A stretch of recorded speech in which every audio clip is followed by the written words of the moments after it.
और बात यह है कि इस वक्त देश में बहुत ज़बरदस्त लड़ाई है। कुछ को दिख रही है, कुछ को नहीं दिख रही है। सरकार की तरफ से किसानों पे, किसान कौमों पे, ज़मीन पे, हमारे रोज़गार पे, हमारे जवानों पे हल्ला बोला जा चुका है। फौज एक चीज़ थी भर्ती की, वो ख़त्म कर दी है। खेती को ख़त्म करने जा रहे हैं ताकि कॉरपोरेट को दे दें। इसी तरह से हमारी फसल का दाम नहीं दे रहे हैं, एमएसपी नहीं दे रहे हैं। जब किसानों का आंदोलन हुआ और 4 महीने तक ये लोग पड़े रहे दिल्ली के बॉर्डर पे, किसी ने बात नहीं की। मैं तब गवर्नर था मेघालय में, तो मैंने 10 दिन तक विचार किया कि मुझे बोलना चाहिए कि नहीं बोलना चाहिए। मुझे बहुत लोगों ने समझाया, मेरे दोस्तों ने, आप उपराष्ट्रपति हो जाओगे, राष्ट्रपति हो जाओगे, क्यों झगड़ा करते हो। मैंने कहा राष्ट्रपति और उपराष्ट्रपति अभी रिटायर होंगे, देख लेना, कुत्ता भी रास्ता नहीं छोड़ेगा। आदमी अपने काम से, अपने स्टैंड से, अपनी बोली से, अपनी बात से जिंदा रहता है। और मैं आखिरकार अपना इस्तीफ़ा जेब में रख के प्रधानमंत्री जी से मिलने चला गया। मेरा 5 ही मिनट में झगड़ा हो गया, चूँकि वो बहुत घमंड में थे।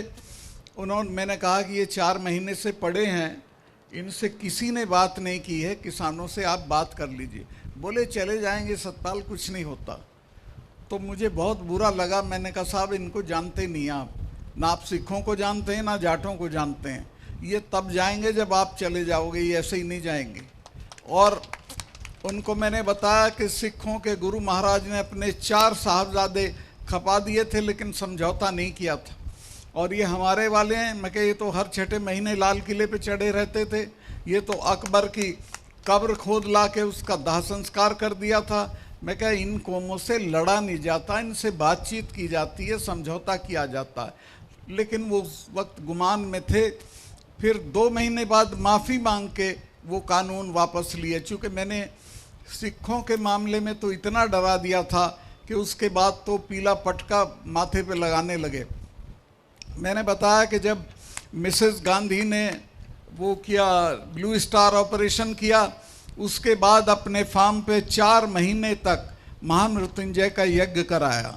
अरुण नेहरू मेरे दोस्त थे, उनके भतीजे थे। उन्होंने कहा बुआ आप तो ये मानती नहीं थी। तो उन्होंने कहा कि तुम्हें पता नहीं है, जिसने इनका स्वर्ण मंदिर छू दिया है वो आज जिंदा नहीं है, ये मुझे मारेंगे। और वही हुआ, वो मारी गई। जनरल वैद्य मारे गए। लंदन में मारा गया, हाँ, जनरल डायर मारा गया। तो जिसने उस कौम पे हाथ डाला वो बचा नहीं है। तो इतने डरे हुए थे। उस डर में ये कानून वापस हुआ, समझाने से नहीं हुआ। और अब तो वो सब गुरुद्वारों में जाते हैं, बैठते हैं। मैंने एक शेर सुना था उसका, खुमार बाराबंकी का, कि कयामत यकीनन करीब आ गई है, खुमार अब तो मंदिर मस्जिद में जाने लगे हैं। तो अब माननीय प्रधानमंत्री जी गुरुद्वारों में जाने लगे, लेकिन डर की वजह से, श्रद्धा की वजह से नहीं। चूँकि पंजाब में एक दिन उनका काफिला रोक दिया गया। वो रोका, जानबूझ के नहीं रोका था किसी ने, वो सिखों का एक जुलूस जा रहा था, उसकी वजह से इनका काफिला आधा घंटा रुक गया। तो इतने घबराए हुए थे, एयरपोर्ट पे आके अफसरों से कहा कि भाई मुश्किल से जान बची है। तो जिन लोगों को अपनी जान की इतनी परवाह हो वो देश को नहीं चलाया करते। मैं एक और महत्वपूर्ण बात कहना चाहता हूँ, और वो ये है कि जो हमारी बहू बेटियाँ और बहनें हैं, मैं इनको देख के बड़ा खुश होता हूँ राजस्थान में। चूँकि ये अपने जो परंपरागत परिधान और रंग हैं उनको अभी भी समेटे हुए हैं, उनको अभी भी पहनती हैं। मैं जब गवर्नर था, मुझे बुलाया गया बंगलौर में, वहाँ भी तेजा जी के नाम पे एक बड़ा शिव मंदिर बना था, उसी का फंक्शन था।